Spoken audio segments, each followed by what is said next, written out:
Profesor Dr. Christian Sonohogranya ini memiliki nama Islam ketika beliau berpura-pura menjadi ulama ketika masuk ke Aceh dan juga Batavia dan segala wilayah yang ada di Nusantara, Syekh Abdul Ghaffar. Cuman sekarang kita ada orang baru. Kalau menurut saya sih, walaupun saya tidak percaya dengan reinkarnasi, seolah-olah seperti reinkarnasi ya. Kalau nggak ngingkar ya nggak makan nasi. Senok Bahar Gronje. Ini udah bodoh, goblok, tolol, sok pintar, padahal goblok, padahal bodoh, padahal tolol.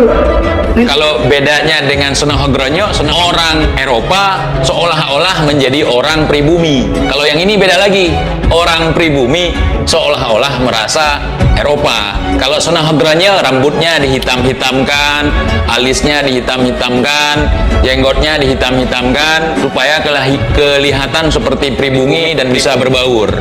Kalau Bahar Gronyo, dia memirang-mirangkan. Para penghina, para pencaci, para pemaki, teruslah dengan hinaan kalian, teruslah dengan cacian kalian, teruslah dengan makian kalian. Hinaan, cacian, makian, fitnahan kalian tidak akan membuat Bahar bin Smith lemah, tidak akan membuat Bahar bin Smith mundur. Bukan selangkah lagi, tidak akan mundur walaupun sekelingking. Fitnah kalian, hinaan kalian, cacian kalian, makian kalian, ancaman kalian akan saya jadikan sebagai api yang menambah, yang membakar semangat saya. Hal yang paling menarik di sini adalah Divide et Impera, merupakan sistem penjajahan yang diterapkan oleh Belanda, yang ini adu domba antar sesama masyarakat, dan itu diterapkan oleh Bahar Gronje. Ini sangat luar biasa sekali ya. Siap korbankan nyawa demi habaib, siap korbankan darah demi habaib, siap korbankan nyawa demi ulama, siap korbankan nyawa demi habaib. Allahu Akbar. Yang dilindungi polisi bawa senjata, lawan jangan, lawan jangan, bawa senjata, lawan bawa senjata, bawa gas air mata, bawa barakuda, Kemudian Sonohogranya ini mengaku dirinya adalah seorang ulama yang ditakuti oleh kafir. Jadi memutarbalikkan kisah yang sebenarnya, diaduk-aduk, itulah yang disebut dengan propaganda. Jadi bapak propaganda pada saat itu terkenal, namanya Sonohogranya. Kalau bapak provokator hari ini terkenal Bahar Gronje, dan juga bapak angkatnya mencoba untuk mengobok-ngobok persatuan dan kesatuan dengan mengatasnamakan agama, menamakan dirinya sebagai ulama. Ana ini bagian dulu bantai habib-habib palsu. Makanya lembaga nasab itu nggak nerima yang samar-samar. Sejatinya saya tidak percaya kalau si Bahar adalah keturunan Rasulullah Shallallahu Alaihi Wasallam. Enggak percaya saya. Kalau bener ente bukan habib, jangan ngaku habib. Saya bukan cucu yang mulia. Saya tidak ditakdirkan lahir dari nasab yang mulia untuk dipamerkan. Saya mempertanyakan tentang orang tua si Bahar. Kenapa? Karena dia gencar sekali ketika ada orang yang memberikan kritikan, ada orang yang membahas tentang misalnya teori Kiai Imaduddin, misalnya penelitian beliau tentang nasab habaib, langsung bawa dalil. Yang membenci para habaib adalah golongan: 1. Munafik, 2.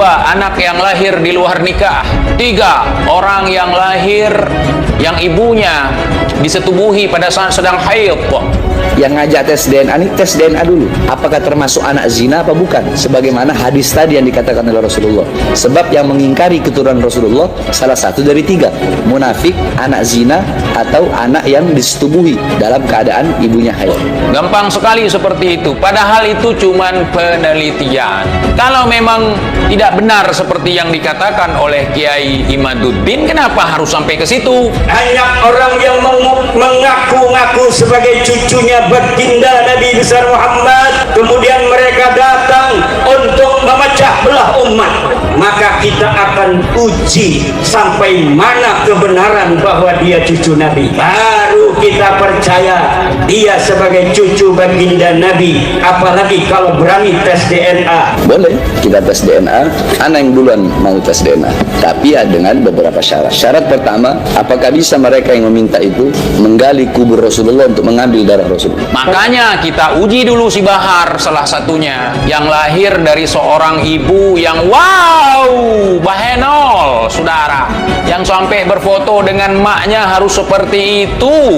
Tolong jawab, tolong bapak kau mana bapak? Bapakmu bapak? Mana bapak? Jadi pada dasarnya lembaga nasab itu hanya pengen dijamin kebenarannya, kesolehannya. Yang nggak jelas nggak ada. Sekali lagi ada catatan Tuhan yang tidak bisa diminta, dan ini ada pada diri kita. Hakikatnya adalah seluruh tubuh kita disusun oleh seluruh materi leluhur kita, dari Nabi Adam, tubuh Hawa sampai ke bawah menjadi itu. Demikian juga kita berarti punya satu kode yang presisi. DNA kita itu kayak misalkan Imam Ali FJ1 FGC 10500. Si Bahar ini, saya berbicara ini menyebutkan nama, artinya saya tidak mengatasnamakan habaib di sini. Saya tidak mengatasnamakan zuriyah Nabi di sini, karena sejatinya saya tidak percaya kalau si Bahar adalah keturunan Rasulullah Shallallahu Alaihi Wasallam. Enggak percaya saya. Boleh dong nggak percaya? Boleh nggak? Boleh. Keyakinan tidak bisa dipaksa-paksa. Habib kok ngaku cucuku 28, ana waktu itu baru bangun tidur. Yang bener ana 38, bukan 28. Saya Sayyidina Muhammad yang 29. Saya Sayyidina Muhammad yang 29. Ana yang ke-38. Orang cuma salah ucap 28 gara-gara bangun tidur doang dipermasalahin goblok. Kebanyakan tidur kau, bangun dah jadi cucu Nabi. Salah bukannya klarifikasi, minta maaf. Kebanyakan mimpi naik kuda putih. Aduh. Dikasih klarifikasi itu ana ditanya ketika ana lagi bangun tidur. Jadi ana bilang 28. Ya, harusnya ana ngomong 38, cuma ana salah ngomong 28. Mana ada Habib emaknya itu kan istrinya Habib juga. Jilbabnya tutup kepala, nampak pantat, tutup pantat, nampak kepala. Enggak ada. Walaupun dia ahwal, walaupun dia bukan kalangan syarifah atau saidah, dia tetap tahu bagaimana menjaga aurat. Aku ulama, mak sendiri pun belum bisa dididik dengan benar. Ngaku anaknya Habib, istrinya nggak bisa dididik dengan benar. Peblinger itu. Ini curut-curut belum pada ada ini. Ini curut-curut, ini orang-orang yang suka ngomong di YouTube ini. Habib Bahar begini, Habib Bahar begini. Ini makhluk-makhluk gaib ini belum ada ini, syaitan iblis ini. Mau syaitan yang iblis yang cuma beraninya di dunia maya ya. Ini mereka belum ada. Anu udah dakwah duluan ini. Ya. Mungkin mereka masih ngapain wallahu a'lam enggak tahu. Ya. Mereka belum ada. Bagaimana kita bisa marah? Kita bangga ada foto ulama di channel kita bersama ibunda tercinta. Kalau memang ibunya, itu ibunya yang angkat kaki ke kepala dia bukan? Tapi mukanya beda ya. Oh itu masih muda TIJ, waktu masih muda. Kalau ibunya masih muda waktu itu kok Baharnya gitu-gitu aja. Seharusnya kan masih bocil. Itu aja marah. Pokoknya mereka dengan gerombolannya lah yang paling suka menghina, mencaci dan memaki anak, tapi tidak pernah permasalahkan. Mulut saya tidak akan pernah bungkam. Selama itu mulut saya akan menghina, mencaci, memaki siapapun. Sebab resikonya anak itu resiko kecil. Bukan itu, bahkan bukan dihina, dicaci. Itu terus anak bilang, Pak, tahan saya. Kalau memang ada Bahar bin Ali bin Smith memasang-masang target untuk dakwah. Karena bagi anak, dakwah itu bukan suatu pekerjaan. Nih, saya berharap si Bahar yang punya channel Said Bahar, tolong angkat foto maknya biar kita tahu oh maknya. Nah, ya kan? Oh ini loh maknya. Baru kita posting nanti. Lagi ini mak yang bener, kemarin mak pura-pura gitu. Oh ya. Kemarin mak ketemu gede. Ini mak yang benar-benar mak. Tuh TJ dibilang TJ anak PSK nggak apa-apa. tai kucing, ngaku-ngaku murid tanah pondok pesantren, disuruh Habib Bahar pondok pesantren, buat pondok pesantren. Anak bangun ini pondok pesantren pakai darah, pakai air mata. Anak tidak pernah memerintahkan siapapun untuk keluar keliling cari bantuan buat pondok pesantren, nggak pernah. Ini tanah dijual 450 juta semua, ada 1.300 meter. Saya tawar 400 juta, tawar belum ada duitnya. Makanya kalau ada bapak-bapak, ibu-ibu di sini yang mau nambah-nambahin, satu orang 500.000, besok langsung saya telepon Pak Koswara, tolong urus tanahnya Pak Koswara. Anak bangun ini pondok pakai darah, pakai air mata. Ada memang yang nyumbang, yang ngasih semen, ada yang ngasih uang, ada yang ngasih ini. Tapi berapa sih? Ini bangunan, ente lihat bangunan pondok udah habis berapa miliar? Paling dari uang sumbangan dari apa orang-orang itu paling cuma berapa ratus juta. Sisanya dari mana? Ente mau tahu dari mana? Mau tahu dari mana? Dari langit, dari pohon, dari emas, dari uang pribadian. Sebenarnya nggak pantas, nggak perlu anak ceritakan ini. Habib Soleh mau ngasih berapa? 200, 1 juta. Bang Rocky 1 juta. Bang Refli Bang Refli 5 juta 100.000 kan. Oh, Bang Refli 6 juta. Haji Oping 20 juta. Takbir, takbir. 500.000 Abang Saleh. 1 juta Habib Bakar, 1 juta. 1 juta Habib Hanif. Kayak Sobri 500.000 lah itu ya. 1 juta Habib Muhammad. Ketum kita. Di tengah memanasnya polemik perihal Habaib Bani Alawi, imigran asal Hadramut Yaman, yang dipertanyakan otentitas nasabnya sebagai keturunan Nabi Muhammad SAW karena belum terkonfirmasi secara ilmiah. Salah satu pendakwah Ba'alawi yang paling kontroversial, Bahar bin Smith, kini semakin disorot publik oleh statement-statementnya dalam membela terah kelompoknya terlalu frontal dan provokatif. Alih-alih meredam suasana untuk mencari solusi terbaik untuk mengakhiri polemik ini, Bahar Smith justru semakin menambah kisruh dan kegaduhan, khususnya di media sosial. Bukannya mengedukasi umat, sebagaimana perannya sebagai ulama yang mengedepankan keilmuan berbasis data, dalil, hujah, atau argumen yang ilmiah. Yang ada justru menyulut sumbu peledak yang menaruh terjadinya perang narasi dan opini yang semakin menjalar liar dan melebar kemana-mana, tak jelas juntrungannya.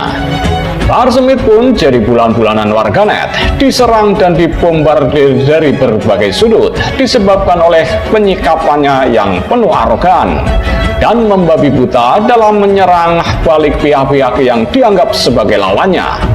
Entah itu soal tes DNA, pembuktian klaim nasab lewat nakobah internasional, atau debat ilmiah dengan kitab-kitab nasab rujukan. Salah satunya ada nama Tengku Iqbal Johar yang lebih dikenal sebagai TIJ, kreator YouTube yang kritis dalam menyikapi isu-isu yang berkembang di media sosial.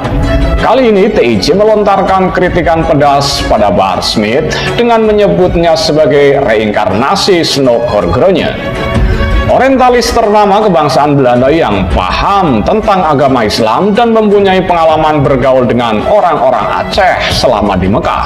TIJ bahkan menjuluki Bahar Smith sebagai Snoek Bahar Gronje karena memiliki kesamaan sejarah dengan pola DPD et Impera, politik adu domba sebagaimana diterapkan Belanda saat selama 350 tahun menjajah Indonesia. Menurut TIJ, sebagaimana Snoek Horgrone punya kontribusi bagi Belanda dalam memperkuat kolonialismenya dengan banyak memanipulasi sejarah dan melemahkan rakyat Indonesia lewat politik adu domba itu. Bahar Smith juga berhasil merusak persatuan umat dengan cara yang sama dan serupa. Adu domba rakyat dan pemimpin, umat dengan ulama, ulama dengan habaib, habaib dengan kiai, dan seterusnya dan sebagainya. Sebagaimana diketahui dalam sejarah, selama menjajah Indonesia, Perang Aceh pada tahun 1873 hingga 1904 menjadi salah satu pergolakan tersulit dan terlama yang pernah dihadapi Belanda. Setelah 2 dekade lebih tidak mendapatkan hasil yang diinginkan, Belanda memutuskan untuk mengubah strategi. Belanda akhirnya mengirim Dr. Snoeck-Horgrunje. Dr. Snoeck-Horgrunje ditugasi oleh Belanda untuk memenangkan perang Aceh dengan cara menjalin hubungan yang harmonis dengan rakyat Aceh. Untuk menaklukkan Aceh, Belanda akhirnya menempuh jalan dengan mencari rahasia kekuatan masyarakatnya, terutama yang menyangkut kehidupan sosial budayanya. Tokoh yang dikirim oleh Belanda untuk menyelidiki tata negara Aceh agar diketahui kelemahannya rakyat Aceh adalah Dr. Snoeck-Horgrunje. Dr. Snoeck-Horgrunje adalah orientalis ternama, berkebangsaan Belanda yang paham tentang agama Islam dan mempunyai pengalaman bergaul dengan orang-orang Aceh selama di Mekah. Dr. Snoeck-Horgrunje dipandang sebagai orang yang tepat untuk terjun ke tengah masyarakat Aceh dan diberi tugas memecahkan kesulitan-kesulitan yang dihadapi Belanda dalam penaklukan Aceh. Pada Juli 1891, Dr. Snoeck-Horgrunje berhasil masuk ke Aceh untuk mempelajari adat istiadat, kebudayaan, dan ajaran Islam masyarakatnya. Selama menjalankan kegiatan di Aceh, nama samaran Dr. Snoeck-Horgrunje adalah Abdul Ghaffar. Pada 23 Mei 1892, Dr. Snoeck-Horgrunje menulis sebuah laporan kepada pemerintahan Belanda yang diberi judul Aceh Verslag. Laporan tersebut berisi temuannya selama menyamar dan beberapa cara menaklukkan Aceh berdasarkan pihak yang akan dihadapi. Meskipun Sultan berhasil ditundukkan, bukan berarti para kepala daerah akan menyerah begitu saja kepada Belanda. Terlebih lagi, pengaruh para ulama terhadap rakyat sangat kuat.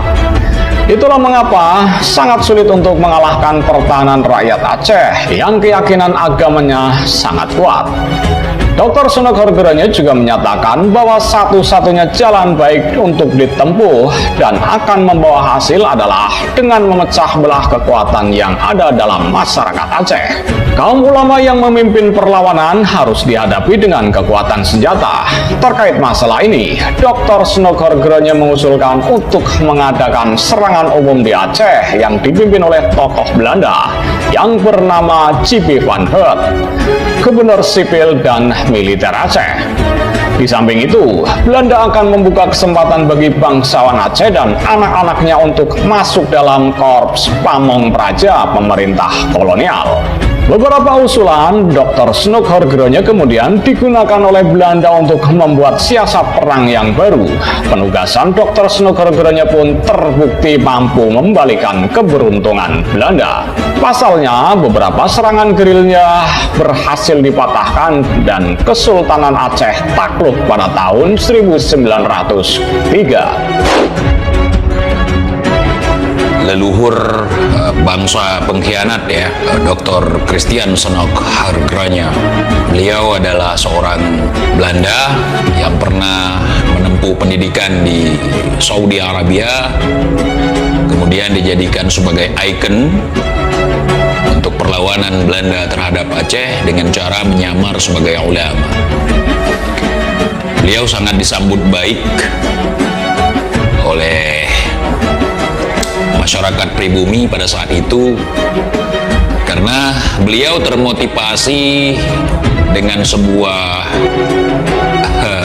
statement bahwasanya untuk mengelabui orang bodoh maka bungkuslah kebohongan dengan agama.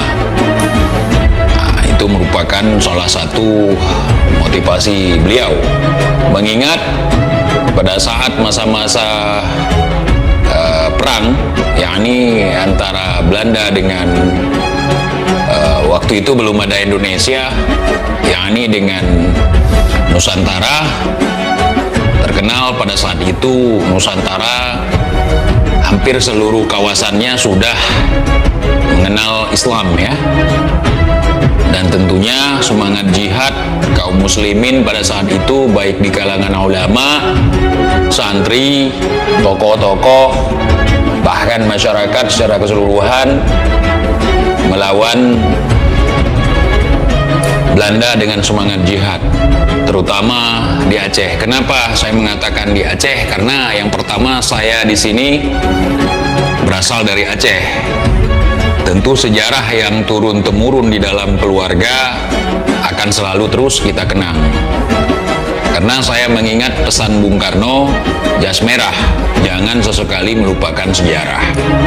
Peristiwa masa lalu yang pernah terjadi itu merupakan sejarah.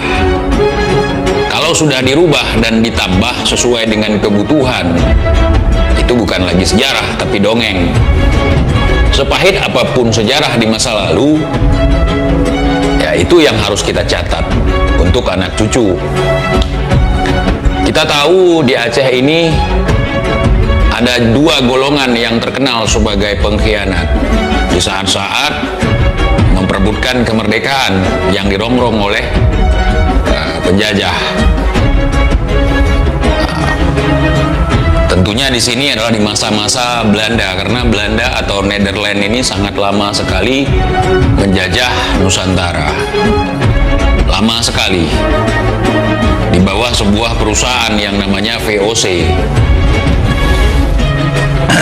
Belanda pertama sekali masuk ke Aceh bukan sebagai penjajah, tapi sebagai pedagang. Di mana mereka datang dari Eropa untuk mengambil atau membeli rempah-rempah dan sebagainya. Kemudian ketertarikan dan juga provokasi sehingga mereka tertarik untuk menjajah. Nah, ketika agresi pertama Belanda ke Aceh, setelah menduduki semua wilayah yang lain yang ada di Nusantara, mereka sempat syok, kewalahan, bahkan jenderal mereka banyak terbunuh di Aceh. Salah satunya yang sangat terkenal, yang makamnya atau kuburnya pas berada di pintu masuk utama makam Belanda, Kirchhoff, Becut Kirchhoff yang ada di Banda Aceh di belakang Museum Tsunami. Jenderal bintang 1, namanya Jenderal Kohler, yang ditembak oleh sniper Aceh pas di depan pohon gelumpang bahasa Aceh ya, di depan Masjid Raya Baitur Rahman hari ini, dan pohon itu udah ditebang. Oke, teman-teman, sahabatku semuanya, ketika saya menyusun pemikiran tentang pengetahuan akan sejarah, di sini banyak hal yang menarik. Ternyata sistem ataupun pola penjajahan yang pernah diterapkan oleh Belanda di Nusantara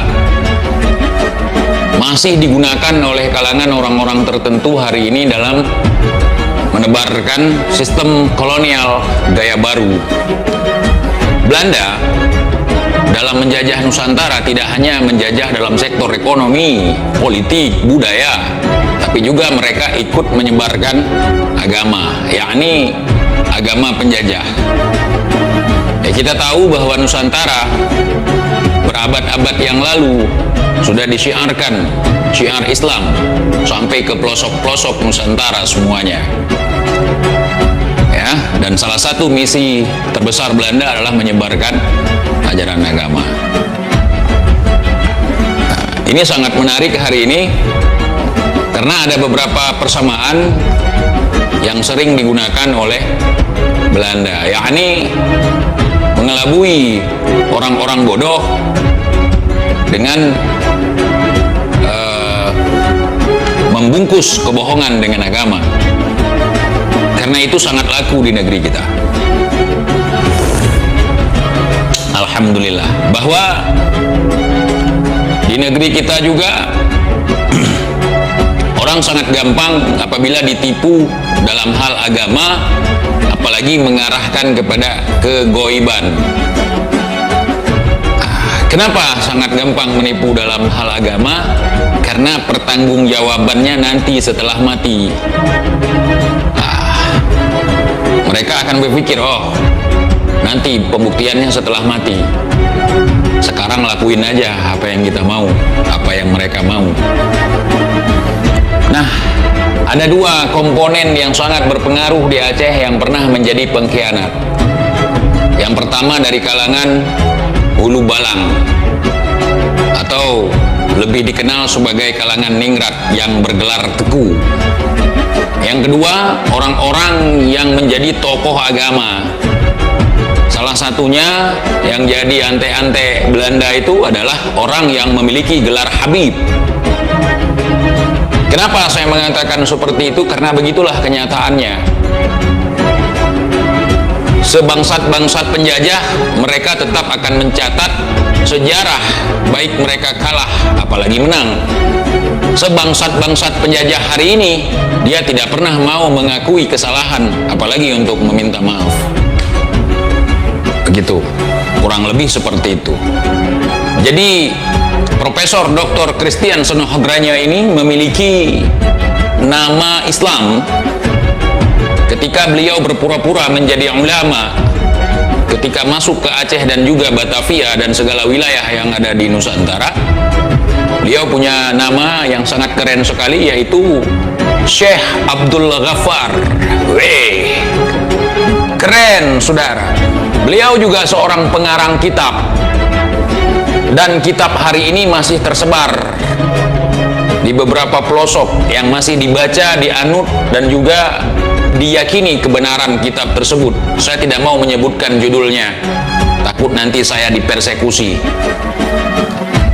Nah, hari ini kita dilahirkan seorang tokoh pemuda yang katanya sih pemberani, mengingatkan saya terhadap peristiwa di masa lalu seorang tokoh yang bernama Sonohogranyo ini.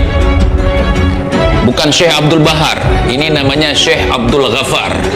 Cuman sekarang kita ada orang baru yang kalau menurut saya sih, walaupun saya tidak percaya dengan reinkarnasi, seolah-olah seperti reinkarnasi ya. Ya, kalau nggak ngingkar ya nggak makan nasi. Namanya yakni Snok Bahar Gronje. Itu keren namanya. Nah, dia kalau bedanya dengan Sonohogranyo, Sonohogranyo orang Eropa seolah-olah menjadi orang pribumi. Kalau yang ini beda lagi. Orang pribumi seolah-olah merasa Eropa. Nah, kalau Sonohogranyo rambutnya dihitam-hitamkan, alisnya dihitam-hitamkan, jenggotnya dihitam-hitamkan, supaya kelihatan seperti pribumi dan bisa berbaur. Nah, tapi kalau Bahar Bahar Granya ini beda lagi. Dia memirang-mirangkan begitu. Tapi ada kesamaan. Kalau Sonohogranyo so Arab, padahal dia Eropa. Kalau Bahar Granja itu so Arab juga.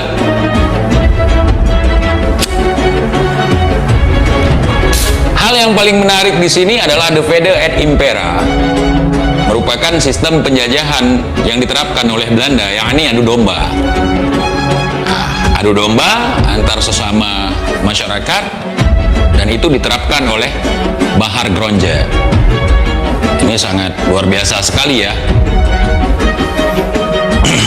Dan ingat, Jepang masuk ke Indonesia bukan masuk sendiri, tiba-tiba masuk untuk mengusir Belanda, bukan. Mereka diundang. Dan kita masih mencatat siapa yang pernah mengundang kedatangan Jepang. Masa jajahan Belanda tidak berbanding dengan 3,5 tahun kependudukan Jepang di Indonesia atau di Nusantara pada waktu itu. Pedih Jenderal. Paham yang sering ditebarkan oleh Sonohogranyo ini adalah seolah-olah mereka ini adalah pahlawan, seolah-olah mereka ini adalah orang-orang yang alim yang datang untuk membantu dan membela kaum pribumi. Sehingga ketika ada kaum pribumi yang mencoba untuk melawan penjajah, mereka akan dikatakan sebagai orang-orang yang anti terhadap agama, tidak diajarkan di dalam agama, dan segala macam. Karena tujuan dasarnya adalah untuk menghapus nilai-nilai kebenaran bahwa kita adalah sebagai yang memiliki tanah air ini untuk melawan penjajah. Mereka sangat anti terhadap perlawanan dari rakyat. Sehingga mereka menyebutkan bahwa orang-orang yang melawan penjajah ini sebagai kafir. Kemudian Sonahagranya ini mengaku dirinya adalah seorang ulama yang ditakuti oleh kafir. Kalau bahasa Aceh masa perjuangan itu, pejuang kita menyebutnya kafe Belanda. Jadi memutarbalikkan kisah yang sebenarnya, diaduk-aduk, itulah yang disebut dengan propaganda, bagian daripada propaganda. Jadi bapak propaganda pada saat itu terkenal, namanya Sonahagranya. Kalau bapak provokator hari ini terkenal Bahar Gronje dan juga bapak angkatnya. Mencoba untuk mengobok-ngobok persatuan dan kesatuan dengan mengatasnamakan agama, menamakan dirinya sebagai ulama. Ini permainan Sonahagranya ini sangat luar biasa sekali ya, sehingga banyak kaum-kaum yang mengadopsi cara dia untuk menguasai, dan dia sangat doyan dengan perbudakan. Jadi TIJ ada banyak sekali nama-nama teku ataupun Habib yang tercatat sebagai pengkhianat di Aceh, banyak. Bahkan ada yang memang darah asli daripada teku itu sendiri, bangsawan asli yang jadi pengkhianat. Begitu juga Habib, bukan nama samaran nyamar jadi Habib, bukan, memang Habib. Memang Habib yang datang kemari. Cuman hari ini sejarah itu sengaja dilenyapkan oleh anak cucunya, seolah-olah itu tidak ada, seolah-olah itu propaganda Belanda. Saya mengakui bahwa di kalangan keluarga kami ada yang berkhianat, belum lagi yang memang bangsawan yang hasil daripada bentukan Belanda. Nah, itu juga ada dengan sandi mereka yang sangat terkenal, Pohpo Coatra, atau dikenal dengan Ampun Cumeh. Ampun Cumeh itu, ampun itu gelar untuk para teku waktu itu. Daulat, daulat tuanku gitu ya.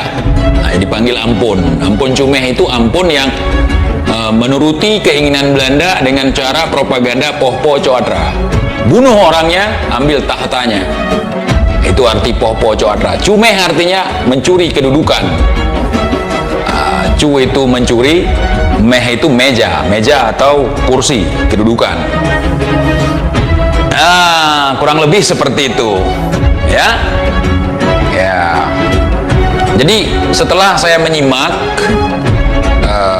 apa yang terjadi di negeri kita, kisruh mulai dari perang Belanda, kita nggak ke perang Portugis ya, perang Belanda aja kemari, itu banyak sekali persamaan.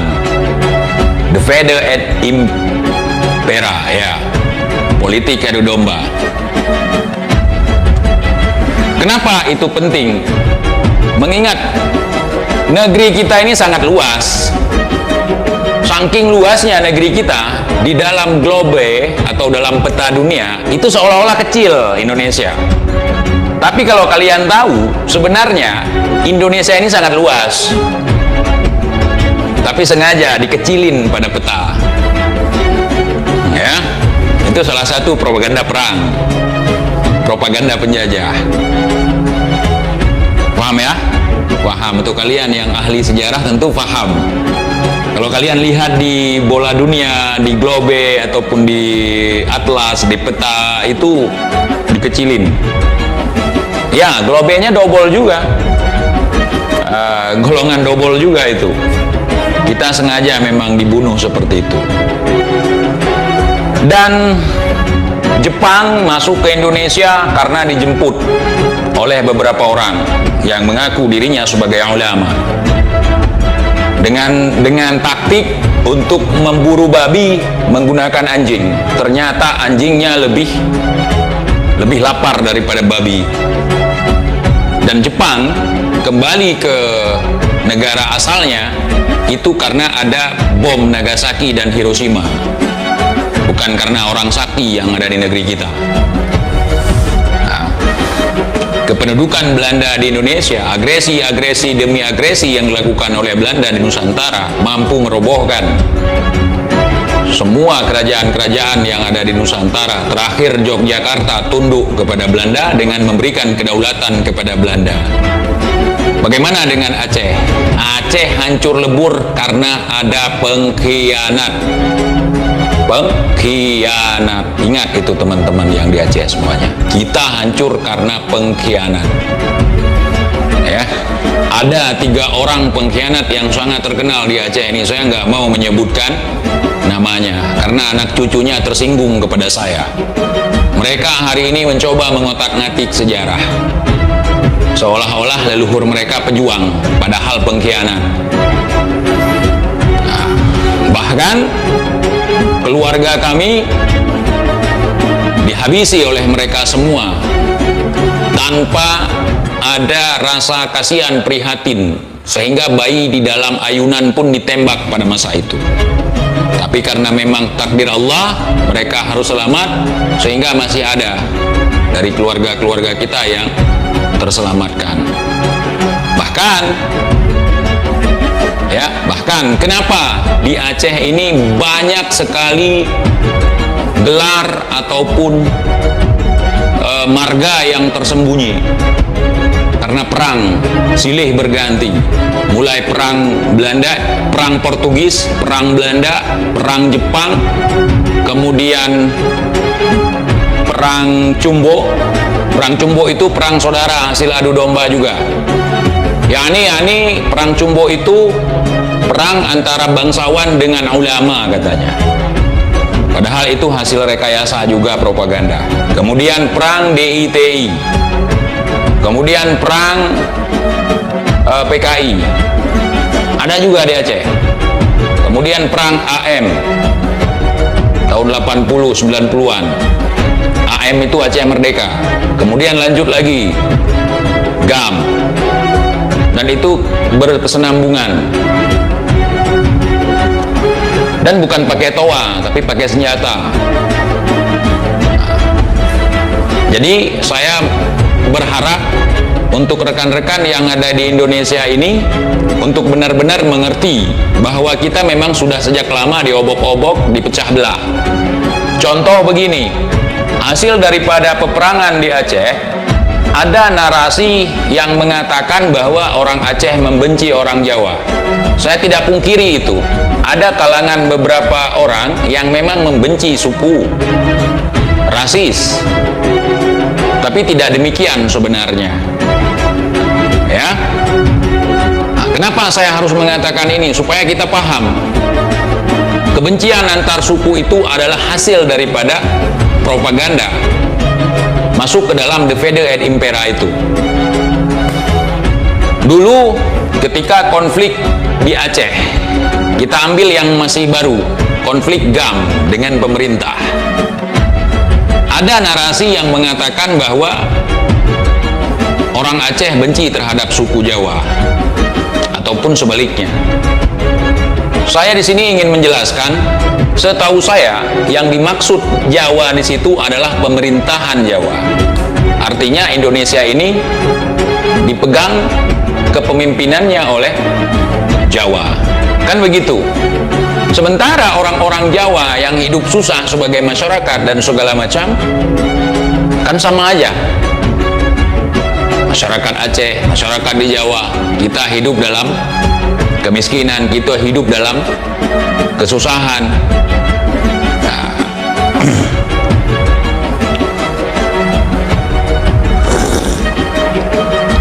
jadi tidak perlu ada namanya kebencian antara suku, ras, agama dan segala macamnya.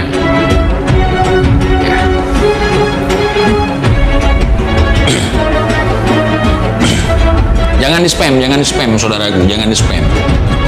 Jadi dalam hal ini saya ingin mengatakan kepada kita semua bahwa kita saling beradu narasi ataupun saling mencaci. Beradu narasi nggak apa-apa, tapi saling membenci, saling menghina antar suku itu merupakan bagian daripada peninggalan penjajah. Bagian daripada peninggalan penjajah. Dan khususnya untuk saudaraku yang ada di Aceh, kalau kita memahami kedekatan antara kerajaan Aceh dengan kerajaan-kerajaan Islam yang ada di seluruh Nusantara, dalam hal ini adalah kerajaan-kerajaan yang ada di Jawa, tentu kita tidak akan pernah rasis. Ya, kerajaan Mataram memiliki kedekatan dengan kerajaan Nanggro Aceh Darussalam. Ingat, kerajaan Aceh Nanggro Darussalam dengan kerajaan Samudra Pasai itu beda ya. Walaupun hari ini dua-duanya lokasinya berada di Aceh. Nah, itu beda. Maka kalau kita benar-benar mengikuti Bhinneka Tunggal Ika, kita tidak akan mampu untuk dipecah belah oleh orang lain. Siapapun yang menjadi pemimpin di Indonesia ini merupakan tugas yang paling besar. Kenapa? Karena kita adalah negara kepulauan yang terpisah dengan batas-batas keberaneka-ragaman perbedaan. Apakah itu budaya, agama, suku, ras, dan segala macamnya. Nah, jadi saya menghimbau ketika kita ada masalah dengan segelintir orang, jangan bawa rasnya.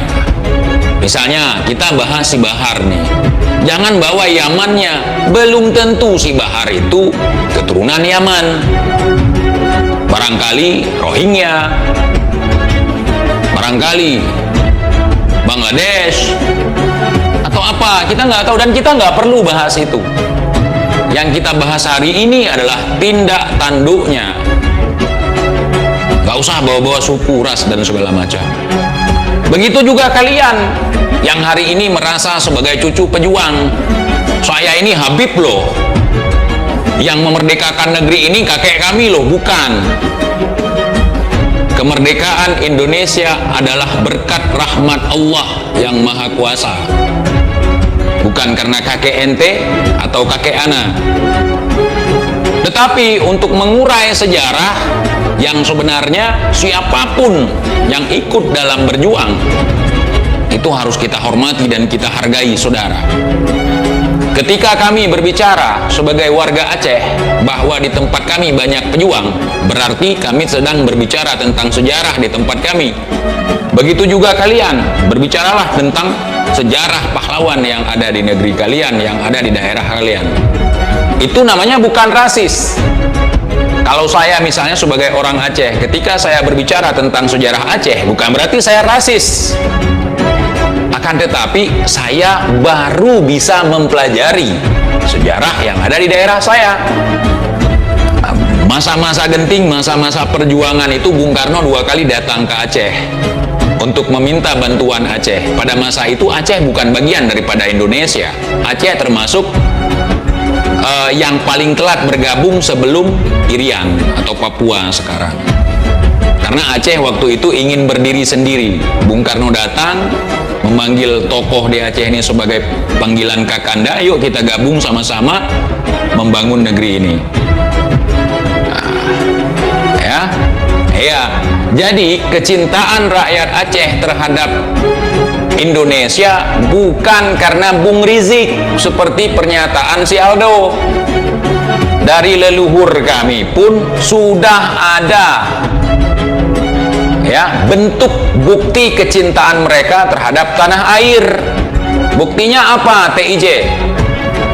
Masyarakat Aceh menyumbang 28 kg dari total 38 kg emas yang ada di Tugu Monas sebagai lambang kedikdayaan bangsa Indonesia, sehingga bisa menunjukkan dan membusungkan dadanya bahwa Indonesia adalah negara yang merdeka.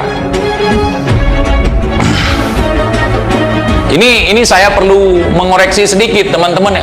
Itu kan Bengkulu bukan Aceh. Saya mengatakan bahwa 38 kg emas yang ada di atas Tugu Monas, 28 kilonya dari Aceh, sisanya dari daerah lain. Walaupun di sana banyak orang sakti yang tiap malam kerjanya narik emas, narik ini, narik itu, ilmu leluhur. Tapi ketahuilah, 28 kg emas yang ada di atas Tugu Monas itu dari Aceh. Walaupun kami tidak punya kesaktian narik-narik emas. Ya. Nah, kemudian dibelikan 2 pesawat untuk melewati blokade Belanda pada masa itu, yakni RI 001 dengan RI 002 atau lebih dikenal di Aceh Selawah Agam dan Selawah Dara. Dan juga untuk kepentingan luar negeri, ya, bahkan memberikan ongkos kepada Menteri Muda Luar Negeri yakni Kiai Haji Agus Salim untuk datang ke luar negeri untuk meneriakkan bahwa Indonesia adalah negara yang berdaulat. Ini sejarah, saudara, sejarah, ya. Kemudian kapal armada laut yang mungkin jarang sekali kita tahu tentang sejarah itu. Kapal laut pertama punya militer Indonesia itu dibelikan oleh rakyat Aceh juga. Saya lupa nama kapalnya, saya lupa nomor serinya, tapi ada. Itu juga dibelikan oleh masyarakat Aceh, teman-teman, dalam misi untuk memperebutkan kemerdekaan. Itu barang yang dibeli second dari Soviet waktu itu, Rusia. Jadi kalian hari ini ngaku-ngaku sebagai Habib, nih oknum-oknum ngaku sebagai Habib, nggak usah kalian pongah. Kakek kami, nggak ada apa-apa. Kalau kita ukur dari perjuangan yang ada di Nusantara ini, nggak ada apa-apanya kalian, pengacau aja. Jadi nggak usah, kalian nggak usah koar-koar. Ini kakek ana yang pertama sekali menaikkan bendera merah putih, kakek ana. Sebelum kakek ente kenal bendera merah putih, leluhur kami sudah duluan kenal. Kenapa saya bilang begitu? Di Aceh ada sebuah syair yang dikarang oleh siapa namanya? Abu Pantekulu. Namanya syair Hikayat Perang Sabi. Di situ ada bait, penggalan baitnya. Ija pute la pute ge sampodara, Ija mirah ya Allah ge sampogaki. Di situ kain merah dan kain putih. Dan di rumah adat, mungkin tidak hanya di Aceh, di rumah adat itu di tiang-tiang penyangganya ditaruh pertama sekali kain putih, di atasnya ditaruh kain merah. Ya, ada dua makna di situ. Ada dua makna. Putih artinya suci, merah artinya berani. Putih tulangku, merah darahku. Sejauh peninggalan sejarah itu sudah dikenal. Sebelum Indonesia ada itu sudah dikenal itu.